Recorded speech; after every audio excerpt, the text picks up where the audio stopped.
602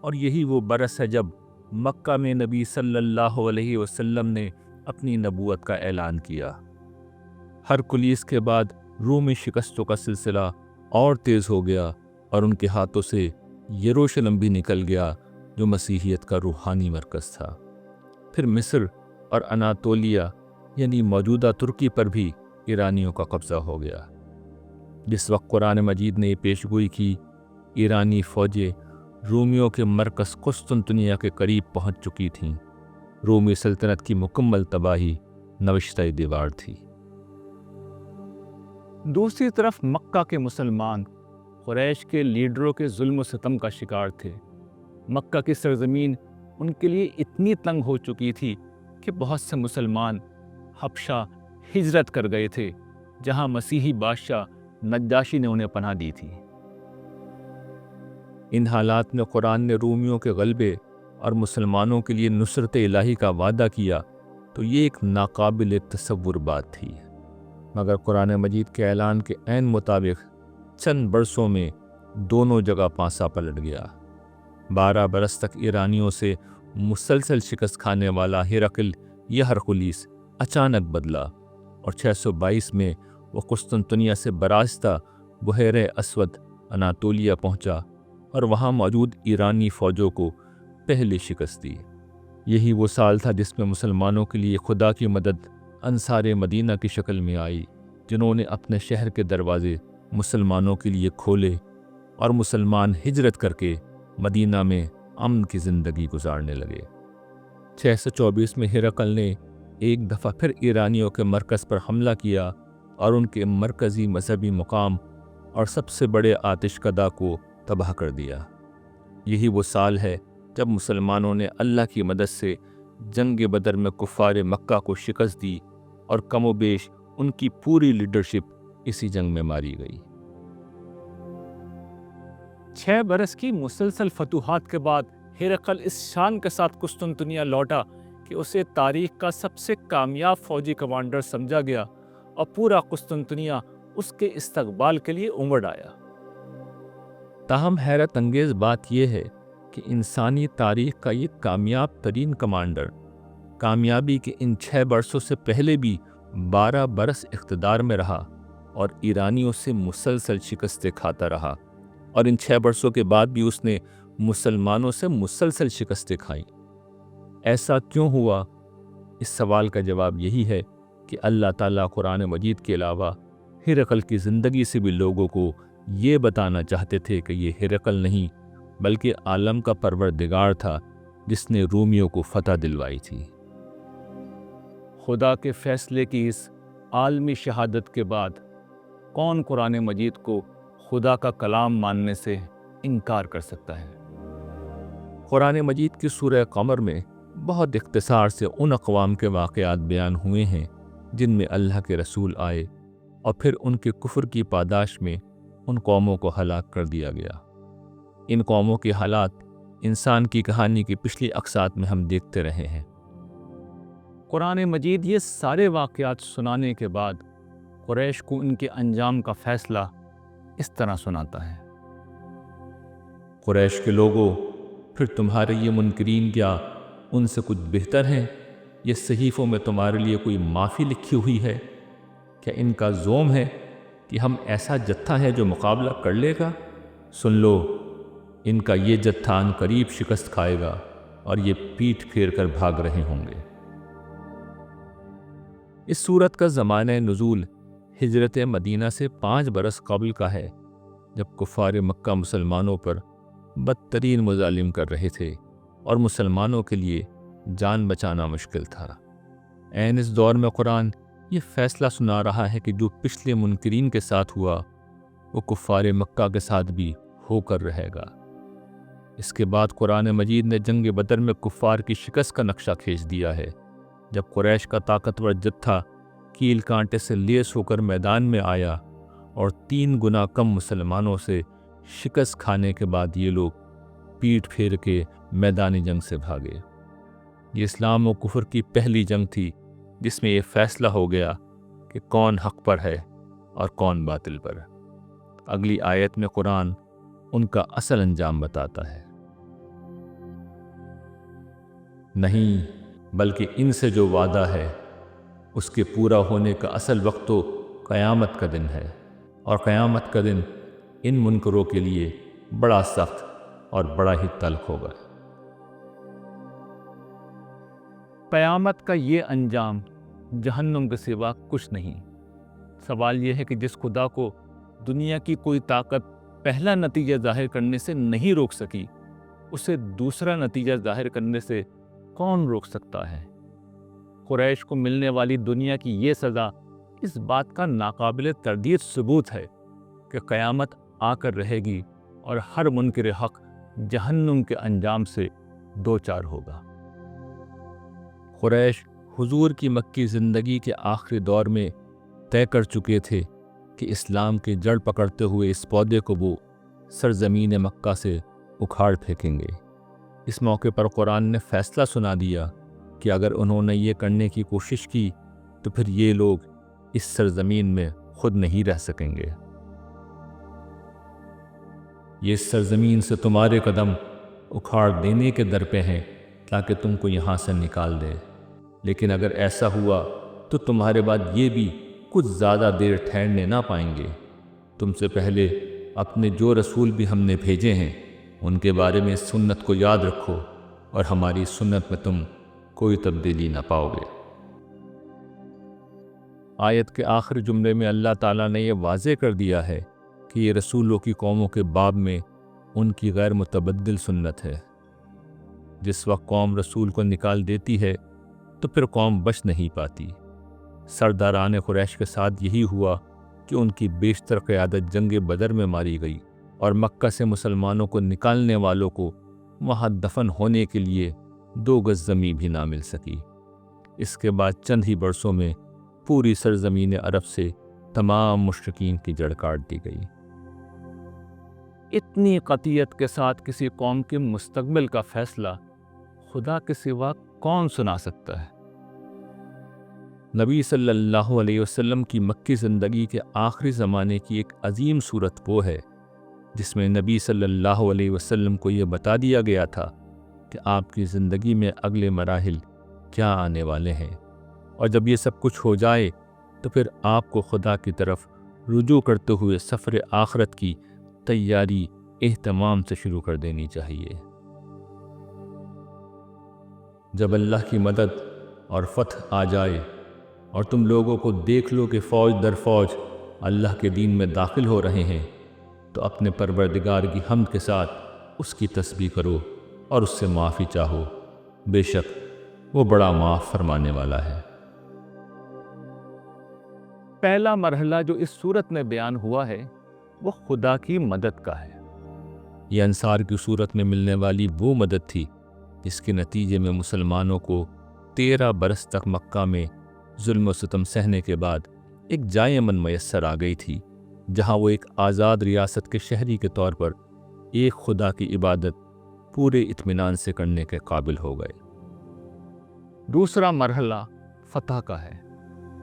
قرآن مجید کا ہر طالب علم یہ جانتا ہے کہ قرآن میں فتح سے مراد فتح مکہ ہوتی ہے، کیونکہ کفار مکہ ہی پورے قریش کے لیڈر تھے، اور مکہ کی فتح کے بعد مسلمانوں کو فیصلہ کن طور پر عرب میں غلبہ حاصل ہو گیا۔ تیسرا مرحلہ وہ ہے جب فتح مکہ کے بعد تمام قبائل عرب 9 ہجری یا عام الوفود میں مدینہ آئے اور فوج در فوج اسلام قبول کرنے لگے۔ جب یہ سب کچھ ہو گیا تو 10 ہجری میں حجۃ الوداع کے موقع پر یہ صورت دوبارہ نازل ہوئی۔ حضور نے سمجھ لیا کہ اب جب تمام مراحل پورے ہو گئے ہیں تو اس صورت کا دوبارہ نزول آپ کے لیے اشارہ ہے کہ رخصت ہونے کا وقت آ چکا ہے۔ آپ نے لوگوں کو اشارتاً بتا دیا تھا کہ اگلے برس تم مجھے نہیں دیکھ سکو گے، اسی لیے اس حج کو حجۃ الوداع یا الوداعی حج کہا جاتا ہے۔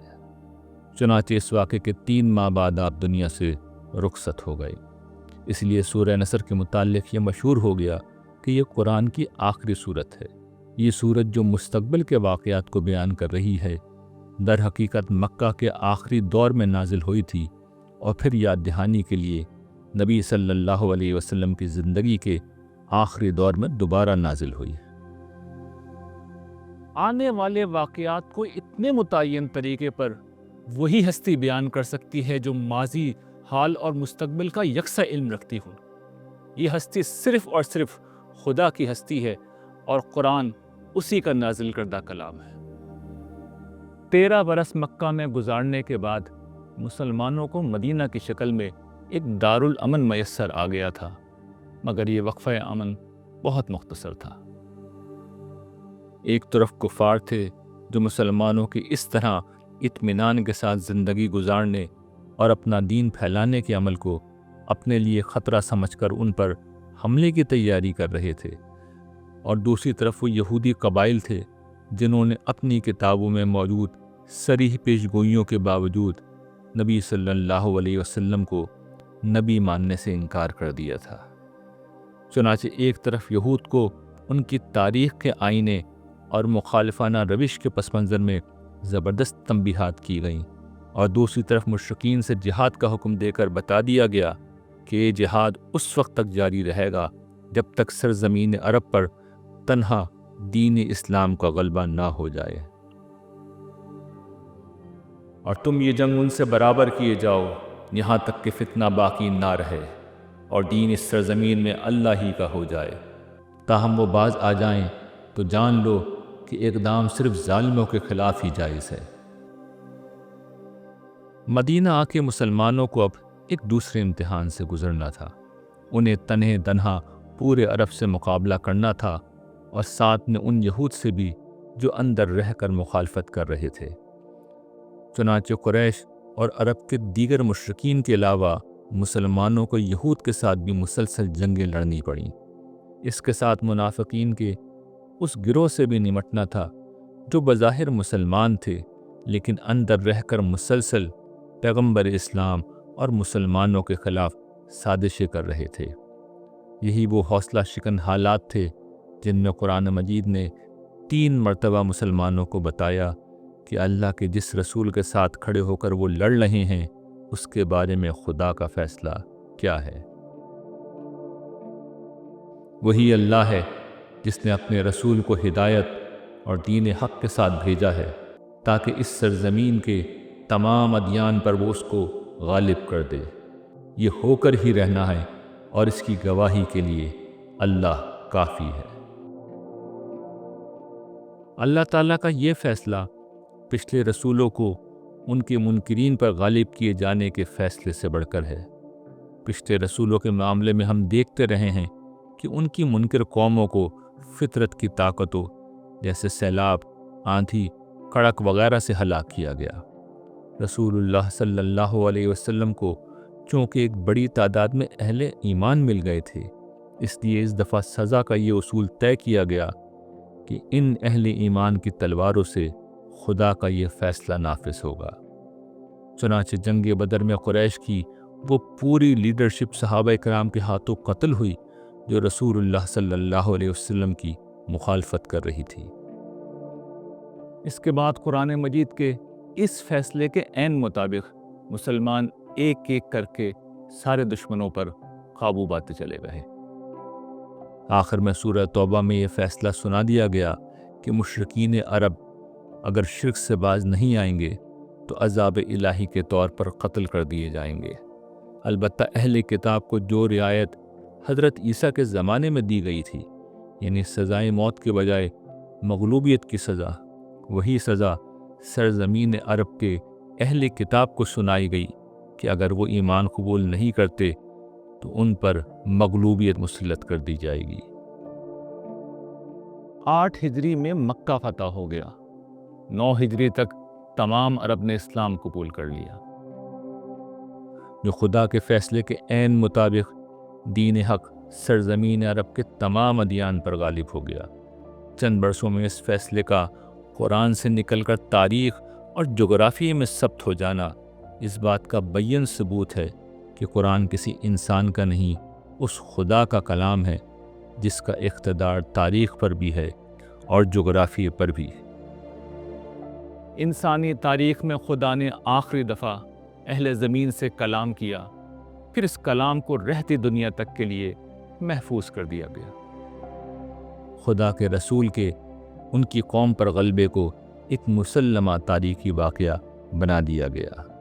یہ سب کیسے ہوا، اس کو ہم انسان کی کہانی کی اگلی قسم میں دیکھیں گے، مگر ناظرین کے سامنے یہ سوال رکھنا چاہیں گے کہ قرآن میں خدا کے فیصلوں کو سننے اور تاریخ میں ان کو پوری طرح ظہور پذیر ہوتا دیکھنے کے بعد کسی کے پاس خدا، آخرت اور رسول کے انکار کی کیا وجہ باقی رہ گئی ہے؟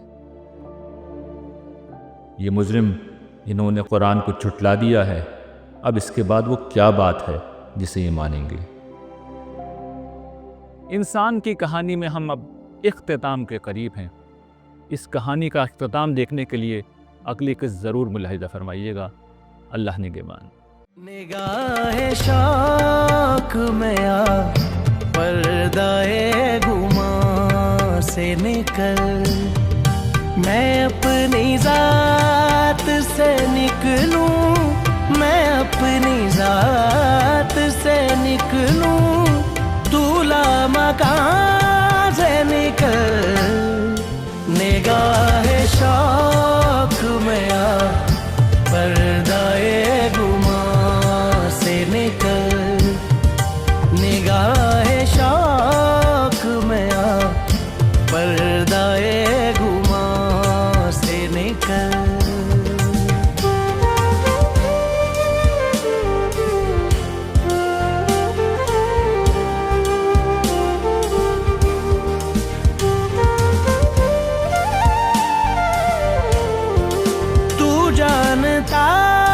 ہے میری پستیوں کو پھر بھی کبھی، تو جانتا ہے میری پستیوں کو پھر بھی کبھی، میری زمین پہ اتر اپنے آسمان سے نکل، میری زمین پہ اتر اپنے آسمان سے نکل۔